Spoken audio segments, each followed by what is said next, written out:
네, 안녕하세요. 대한민국 남자항 운영자 자유인입니다. 지금 세계 최대 규모의 삼엽댐이 붕괴 위기에 처해 있다고 여기저기 뉴스들이 많이 올라오고 있습니다. 인터넷 SNS는 물론이고요. YTN 같은 공영방송에서도 뉴스거리가 되고 있습니다. 그래서 정말 삼엽댐이 붕괴되면 어느 정도 피해가 발생하는지, 삼엽댐 부근에 어떤 도시들이 있는지 구글 어스를 사용해서 알아보도록 하겠습니다. 우선 삼엽댐이 어느 정도 규모이며 누가 왜 만들었는지 간단하게 정리하고 시작하겠습니다. 산샤댐은 적재 수량 390억 톤이고요. 높이가 185m로 한국의 포스코타워와 비슷한 높이입니다. 적재 수량 390억 톤은 우리나라 강물을 모두 합친 양의 2배 정도 되는 양입니다. 발전기 용량이 2250만 kW고요. 일반적인 원자로 출력의 23배 정도입니다. 참고로 우리나라 소양강댐은 높이가 123m에 발전 용량이 20만 kW입니다.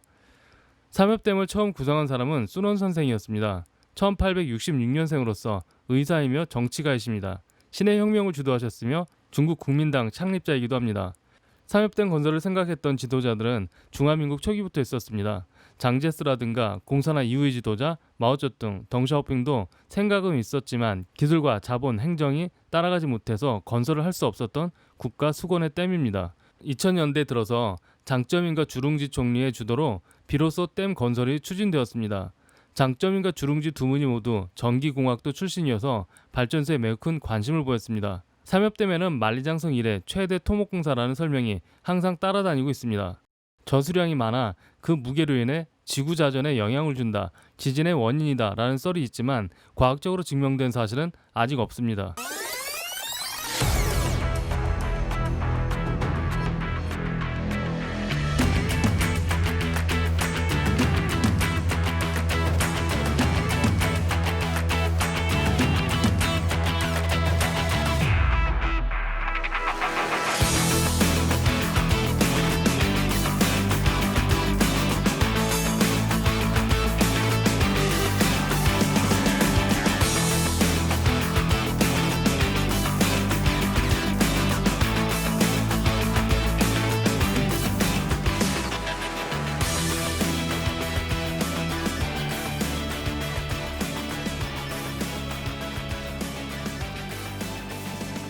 산샤댐 인근에는 크고 작은 도시들이 10여 개가 있습니다.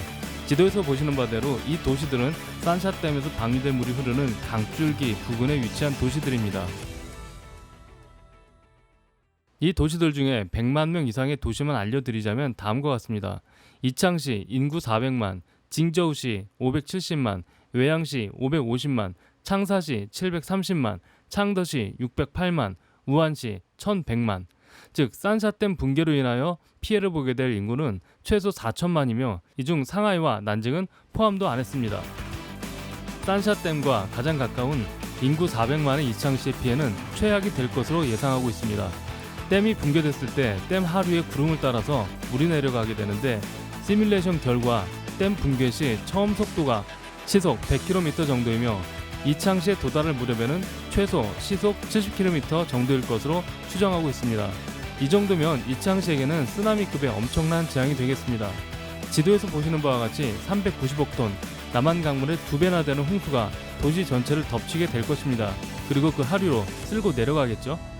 이창시 아래에 있는 크고 작은 도시들을 대형 쓰나미가 훑고 지나가게 될 텐데 우한시는 물론 상하이, 난징까지 간다고 합니다. 피해 도시 중 가장 멀리 있는 상하이, 난징까지 도달하는데 10시간이 채 안 걸릴 것으로 예상하고 있습니다.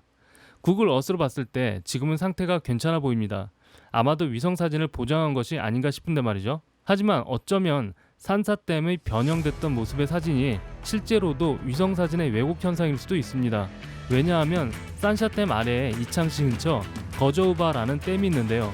여기 사진을 보시면 정말 엿가락이 따로 없습니다. 완전 구불구불하죠. 그런데 아직 이 댐에 대해서는 별 이야기가 없는 것을 보면 정말 사진상 왜곡일지도 모른다는 생각을 해봅니다.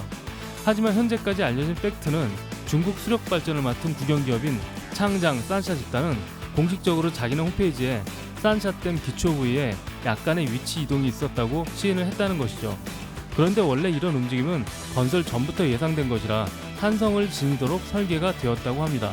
따라서 해당 국영기업은 댐의 변형은 있었지만 문제되는 부분은 아니다라고 해명했다는 사실입니다. 반면에 중국 당국은 변형 자체가 없었다고 발표했죠. 이렇게 두 기관이 엇박자를 내고 있습니다. 그래서 의심이 더 가는데요.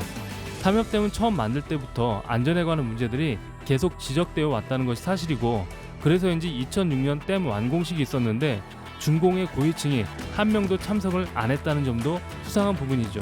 민족수건의 사업이 이루어졌는데 행사도 단 8분 만에 끝났다는 것, 행사 자체를 꺼리는 분위기였다고 합니다. 댐이 얼마나 안전도에서 훌륭하게 설계됐는지 우리 일반인은 알 수 없지만, 지금 싼사댐 상류에는 홍수로 물만 불어난 게 아닙니다. 산사태까지 일어나고 있어서 댐 상류에서는 물과 엄청난 무게의 토사가 밀려 내려오고 있다는 점을 주목해야 합니다. 이런 토사가 댐으로 밀려들면 댐이 방류하는데 문제가 생기겠죠. 댐이 방류해야 할 시점에 제대로 방류하지 못하면 상식적으로 생각해봐도 댐 건설물 자체에 상당한 무리를 줄 텐데, 정말 그것도 기초 계획처럼 탄성이 작용해서 버텨내 주도록 설계된 것인지 우리는 알 수 없죠. 중공 전염병도 처음에는 아무 문제가 안 된다고 하더니 결국 전 세계에 피해를 주었습니다. 이번 산샤댐도 한번 사고가 나면 주변국까지 피해를 준다고 합니다. 듣자하니 동일본 원전 사고 같은 일도 벌어질 수 있다고 합니다. 사실 상하이와 난징까지 영향을 준다면 원전 사고가 불가피하겠죠. 이런 홍수 사태로 수인성 전염병까지 돈다고 하니까요. 정말 이웃나라로서 많이 걱정스럽습니다. 이쯤 되면 핵 사찰이 아니라 댐 사찰을 받아야 하는 것 아닌가 싶은데 말이죠. 지금 삼엽댐 말고도 중국에는 우박, 토네이도, 지진, 메뚜기, 가뭄 이런 여러 자연재해가 중국을 덮치고 있는 상황인데, 이것에 대해서 사람들은 아마도 중국 공산당이 몰락할 징조인 것 같다라고 입을 모으고 있는 상황입니다. 자, 하루속히 중국이 자유로운 국가가 되기를 바랍니다.